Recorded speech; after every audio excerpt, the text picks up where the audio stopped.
દાહોદમાં 6 વર્ષની માસૂમ વિદ્યાર્થીની લાશ મળ્યા બાદ પોલીસે અલગ અલગ ટીમો બનાવીને તપાસનો ધમધમાટ શરૂ કર્યો, ત્યારે આ હત્યા શાળાના આચાર્યએ જ હત્યા કરી હોવાનું સામે આવ્યું હતું,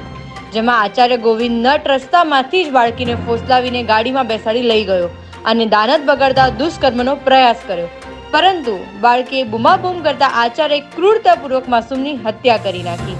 આ મામલો સામે આવતા આચાર્ય ગોવિંદ નટની આરએસએસ સંઘના ગણવેશમાં શિબિરમાં ભાગ લેતા અને ગુજરાત સરકારના પૂર્વ મંત્રી સાથેની તસવીરો સામે આવી, ત્યારે હવે સંઘ કે વીએચપી તેમજ ભાજપના રાજકીય આગેવાનો આ બાબતે કેન્ડલ માર્ચ કાઢી વિરોધ કરશે કે નહીં તેવા અનેક સવાલો ઉઠી રહ્યા છે।